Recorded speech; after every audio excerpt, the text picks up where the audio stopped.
மாரி சீரியல்ல இன்னைக்கு என்ன நடக்க போகுதுன்னு பார்க்கலாம் வாங்க வீடியோக்குள்ள போலாம். ஜெகதீசன் ஒரு ஜோசியர்கிட்ட தேவி ஜாதகத்தையும் மாரியோட குழந்தை ஜாதகத்தையும் எடுத்துட்டு போய் காட்டுறாங்க. ரெண்டு ஜாதகத்தையும் கணிச்சு பார்த்துட்டு என்னது ஒரே இது மாதிரியே இருக்குது, ஜெராக்ஸ் எடுத்த மாதிரி இருக்குது. ராசி நட்சத்திரம் லக்கணம் கட்டம் எல்லாமே அச்சு அம்சம், இதை பார்த்த மாதிரி அதுவும் அதை பார்த்த மாதிரி இதுவும் இருக்கு அப்படின்னு சொல்றாங்க ஜோசியர். ஜெகதீசன் உனக்கு சந்தேகமே வேண்டாம், ரெண்டு ஜாதகமும் ஒரே ஜாதகம் தான். அதுவும் இது தெய்வ கடாட்சம் இருக்கக்கூடிய ஒரு ஜாதகம். இது அதர்மத்தை வதம் பண்ணி தர்மத்தை காக்க வந்த ஒரு ஜாதகம் இது. ஆமா, இந்த ஜாதகம் யாரோட ஜாதகம்னு கேக்குறாங்க ஜோசியர். இது எங்க வீட்டு குழந்தையோட ஜாதகம் தான் சொல்லிடுறாங்க ஜெகதீசன். அப்படியா, ரொம்ப சந்தோஷம், இந்தாங்கன்னு கொடுத்து அனுப்புறாங்க. ஜெகதீஷ்க்கு சந்தேகம் வருது, எப்படி பார்த்தாலும் இது சாஸ்திரியோட பேட்டியே இருக்க வாய்ப்பே இல்லையே, அவர் ஏன் அப்படி சொன்னாருன்னு யோசிக்கிறாங்க ஜெகதீஷன். குழந்தை பிறந்ததுமே அவங்க அம்மா இறந்து போயிட்டா, அதுக்கப்புறம் நான் தான் இந்த குழந்தைய வளர்த்துறேன்னு சொன்னாரு, எதனால அப்படி சொல்லியிருப்பாருன்னு யோசிக்கிறாங்க ஜெகதீஷன். யாரும் அவங்க ரூம்ல குழப்பத்தோடு நடந்துட்டே இருக்காங்க. இந்த சங்கரபாண்டி அவர் ஃபாலோ பண்ணி போய் இவ்வளவு நேரம் ஆச்சு ஒரு ஃபோன் கூட பண்ண மாட்டேங்கிறானே, இவரும் அந்த குழந்தையோட ஜாதகத்தை எடுத்துட்டு எங்க தான் போயிருப்பாரு, ஒண்ணுமே தெரியலையே, ஒரே குழப்பமா இருக்கு, மண்டையே வெடிச்சிடும் போல இருக்குன்னு நினைக்கிறாங்க தாரா. சங்கரபாண்டி வந்துட்டாரு. அச்சோ, எப்படி இருந்தாலும் கண்ணம்பழுக்க போறது உண்மைதான். அவர் எங்க போனாருன்னு கண்டுபிடிக்க முடியல. இப்ப சிஸ்டர் நம்மள கேள்வி மேல கேள்வி கேட்டு தொலைக்கும், முடியலன்னா அடிக்கும், பாப்போம் என்ன நடந்தாலும் சரின்னு உள்ள போறாங்க. சிஸ்டர் அப்படின்னு வந்து முன்னாடி நிக்கிறாங்க. என்ன சங்கரபாண்டி, உன்னோட போனுக்கு தான் இவ்வளவு நேரமா வெயிட் பண்ண, நீ நேரவே வந்துட்டியா, நல்லதா போச்சு.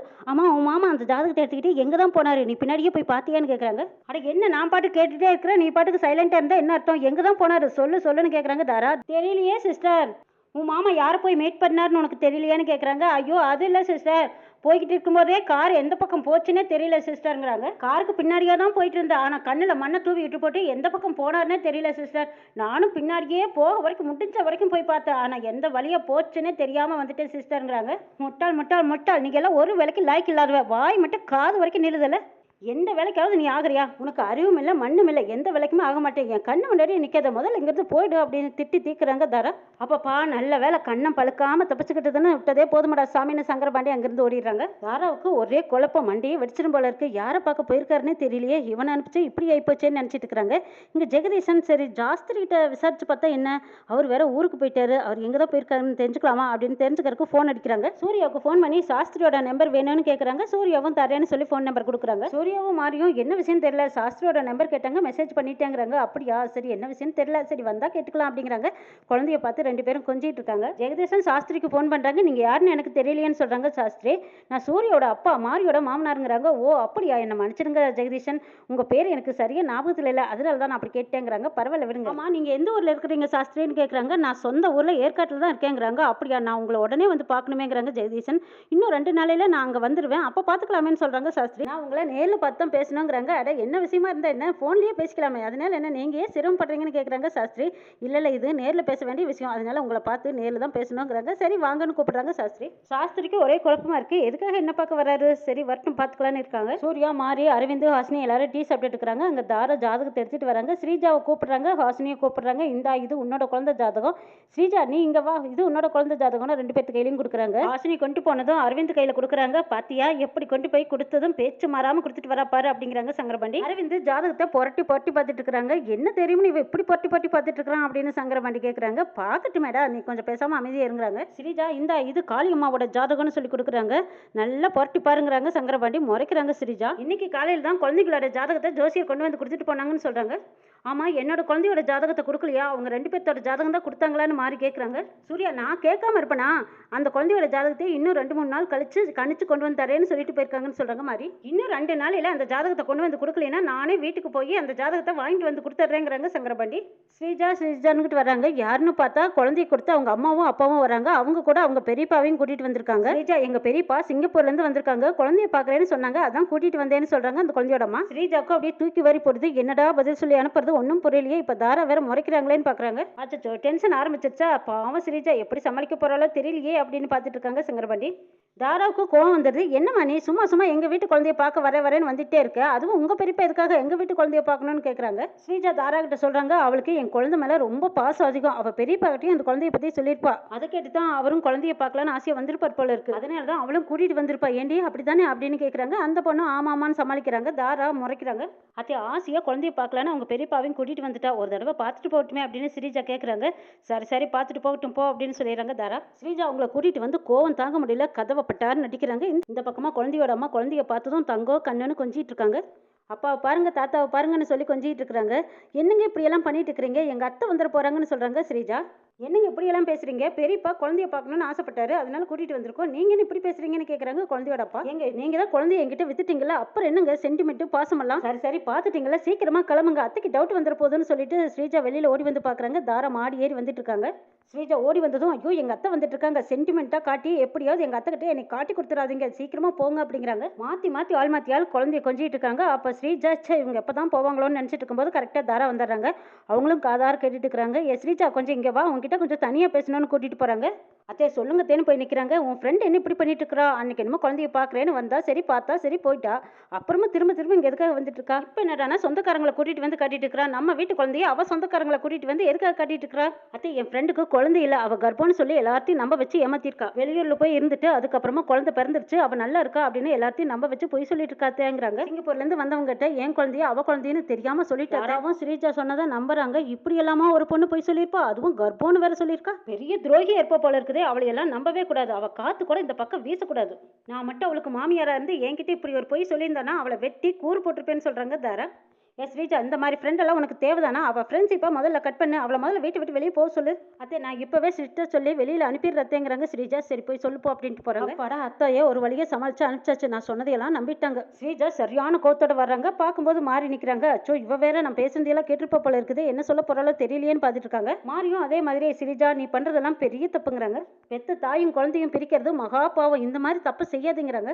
இதையே திரும்ப திரும்ப சொல்லாத மாதிரி கேட்டு கேட்டு என் காதெல்லாம் புளிச்சு போச்சுன்னு சொல்றாங்க ஸ்ரீஜா. ஒரு தடவைக்கு 10 தடவை சொன்னாலாவது அந்த தப்பை நீ புரிஞ்சுக்கவே திருந்துவேன்னு நான் நினைக்கிறேங்கிறாங்க மாதிரி. அப்போ கூட நீ திருந்தவே மாட்டேங்கிறேங்கிறாங்க. சும்மா திருந்துன்னு என்ன சொல்லிட்டே இருக்காத, பெத்த தாய்கிட்ட இருந்து பிரிக்காதேன்னு சொல்லிட்டே இருக்கிறியே. யார் பெத்த என்ன குழந்தையத்தான் அவங்க வித்துட்டாங்களா, நானும் பணம் கொடுத்து தானே வாங்கியிருக்கேன். அந்த குழந்தையும் அவங்க அம்மா வயிற்றுல இருக்கும்போது அது என்னோட குழந்தைய தான் பிறந்துச்சு. யாருக்காகவும் எதுக்காகவும் நான் அந்த குழந்தைய விட்டு கொடுக்கவே மாட்டேங்கிறாங்க ஸ்ரீஜா. வேவு பார்க்கறத விட்டுட்டு உனக்கு வேற வேலை இருந்தா போய் போங்கிறாங்க. சே இவெல்லாம் திருந்தவே மாட்ட போல இருக்குது அப்படின்னு நினச்சிட்டு போயிடுறாங்க மாதிரி. ஸ்ரீஜா கோவமா போனதும் அந்த குழந்தைய கொஞ்சிட்டு இருக்காங்க. முதல்ல இங்கேருந்து கிளம்புங்க, எங்கள் அத்தைக்கு டவுட் வந்துருச்சுன்னு சொல்கிறாங்க. சரி இந்தாங்க குழந்தைய பிடிங்க, நாங்கள் வரோன்னு சொல்லிட்டு போகிறாங்க. இனிமேல் வர வேலை வச்சுக்காதீங்க, திரும்ப வராதிங்க போங்கங்கிறாங்க. இங்கே பாருங்க அப்படியெல்லாம் இருக்க முடியாது, குழந்தை நாங்கள் போக எப்பெல்லாம் வருதோ அப்பெல்லாம் நாங்கள் வந்து பார்ப்போம்னு சொல்கிறாங்க. குழந்தையோட அப்பா அம்மா தாத்தா எல்லாருமே வெளியில் வர்றாங்க. வந்ததுக்கப்புறமா சரி வீட்டில் பெரியவங்க இருக்காங்களா அவங்ககிட்டயும் நாங்கள் சொல்லிட்டு கிளம்புறோங்கிறாங்க அந்த சிங்கப்பூர்காரரு. சரி இருங்க அப்படின்னு சொல்லிட்டு அத்தைன்னு கூப்பிட்றாங்க. தாரா வந்து நிற்கிறாங்க. இவங்க 3 பேரும் கிளம்புறேன் உங்ககிட்ட சொல்லிட்டு போகிறதுக்காக நிற்கிறாங்க அப்படின்னு சொல்றாங்க. நல்லபடியா போயிட்டு வாங்கன்னு சொல்றாங்க. வீட்டை விட்டு வெளியில போயிடுறாங்க. ஸ்ரீஜா இப்படி எல்லாம் இனிமே நம்ம வீட்டு குழந்தைய பாக்குறேன்னு யாரும் வரக்கூடாது, பார்த்து நடந்துக்கோங்கிறாங்க. இல்ல இனிமே வரமாட்டாங்கன்னு சொல்லி சமாளிக்கிறாங்க ஸ்ரீஜா. ஜெகதீஷன் ஏற்கனவே வந்துட்டாங்க. சாஸ்திரி வீட்டை கண்டுபிடிச்சு சாஸ்திரியை பாக்குறாங்க. அடடே வாங்க வாங்க உள்ள வாங்க அப்படின்னு கூட்டிட்டு போய் ஆமா என் பேத்தி எப்படி இருக்காங்கிறாங்க. ரொம்ப நல்லா இருக்கான்னு சொல்றாங்க ஜெகதீஷன். நான் தான் இன்னும் 2-3 நாளையில வந்துருவேன்னு சொன்னேனே, நீங்க ஏன் சிரமப்பட்டு வந்தீங்கன்னு கேக்குறாங்க. உண்மையை தெரிஞ்சுக்கிறதுக்காக வந்திருக்கேன் சாஸ்திரிங்கிறாங்க. என் மருமக கிட்ட குழந்தைய பாத்துக்க சொல்லி கொடுத்துட்டு வந்தீங்கல்ல, அந்த குழந்தை யாரோட குழந்தைன்னு கேக்குறாங்க. முழிக்கிறாரு சாஸ்திரி. என்ன தெரியாத மாதிரி கேக்குறீங்க, நான் தான் பேர் வைக்க வந்தன்னைக்கே சொன்னேனே அது என் பொண்ணோட குழந்தை, என் பேத்தின்னு சொன்னனாலங்கிறாங்க சாஸ்திரி. எல்லா உண்மையும் தெரிஞ்சுதான் வந்திருக்கேன், நீங்க சாமிக்கு அர்ச்சகம் பண்ற வாயால பொய் சொல்லாதீங்க சாஸ்திரிங்கிறாங்க. சார் அது என் பொண்ணோட குழந்தை, என் பேத்தி, நான் எதுக்கு உங்ககிட்ட போய் சொல்றேன்னு கேட்குறாங்க சாஸ்திரி. உங்களுக்கு சொந்த மகளே கிடையாது, ஏற்கனவே எனக்கு 5-6 ஃப்ரெண்ட்ஸுங்க இருக்காங்க, அவங்க கிட்ட உங்களை பத்தி எல்லா டீட்டெயில்ஸும் தெரிஞ்சுக்கிட்டு தான் வந்திருக்கேன். நீங்க ஒரு ஒண்டிக்கிட்ட பிரமிச்சாருங்கிறது எனக்கு தெரியும். அப்படி இருக்க உங்களுக்கு எப்படி மக இருக்க முடியும், பேத்தி வர முடியும் சொல்லுங்க. உண்மையை சொல்லிடுறேங்க, அந்த குழந்தை எனக்கு கடவுள் கொடுத்த குழந்தை. நான் ஒண்டிக்கட்டியா இருந்த எனக்கு துணையே இருக்க அந்த கடவுளா பார்த்து கொடுத்த குழந்தைங்கிறாங்க சாஸ்திரி. எனக்கு கொஞ்சம் புரியும்படி சொல்லுங்கன்னு ஜெகதீசன் கேட்குறாங்க. சரி புரியும்படியாவே சொல்லிடுறேன். நான் தேவி அம்மாளுக்கு பூஜை பண்ணிட்டு இருப்பேன். திடீர்னு ஒரு நாள் மணி அடிச்சது, என்னன்னு போய் பார்க்கலான்னு போனேன். அங்க சன்னதியில இந்த குழந்தை இருந்துச்சு. தேவியம்மா சன்னிதானத்துல எனக்கு அந்த குழந்தை கிடைச்சதுனால நான் அந்த சாமியோட ஞாபகமா தேவின்னு பேர் வச்சு வளர்த்திக்கிட்டு வரேன்னு சொல்றாங்க சாஸ்திரி. இந்த உண்மையை யாருக்கிட்ட சொன்னாலும் நம்ப மாட்டாங்க, அதனால அது என் பொண்ணோட குழந்தை, என் பேத்தின்னு நான் சொல்லிட்டு வளர்த்திட்டு வரேன். ஜெகதீஷனுக்கு ஒரு வழியா சந்தேகம் தீர்ந்தது. அப்ப மாரியோட குழந்தை தான் ஏற்காட்டிலையும் காணாம போச்சு, இப்ப மாறிக்கிட்டு இருக்கிற குழந்தை தான் மாரியோட குழந்தையா இருக்குமா? சந்தேகமே இல்லை, அது மாரியோட குழந்தையே தான் அப்படின்னு நினச்சிட்டாங்க ஜெகதீஷன். சார் நான் சொன்னது நீங்கள் நம்பவே இல்லையான்னு கேட்குறாங்க சாஸ்திரி. இந்த உண்மையை தெரிஞ்சுக்கிறதுக்காக தான் நான் இவ்வளோ தூரம் வந்தேன். இப்போ யார் குழந்தையும் எனக்கு தெரிஞ்சு போச்சு, இப்போ எனக்கு திருப்தியாக இருக்குதுன்னு சொல்கிறாங்க ஜெகதீஷன். சரிங்க நான் வந்த காரியம் நல்லபடியாக முடிஞ்சது, நான் கிளம்புறேன்னு சொல்லிட்டு ஜெகதீஷன் போகிறாங்க. அப்போ ஒரு நிமிஷம் இருங்க, அந்த குழந்தையோட அப்பா அம்மா யாருன்னு உங்களுக்கு தெரியுமான்னு சாஸ்திரி கேட்குறாங்க. அதுக்குன்னு ஒரு நேரம் காலம் வரும், நான் கண்டிப்பாக உங்ககிட்ட சொல்கிறேன்னு சொல்கிறாங்க ஜெகதீஷன்.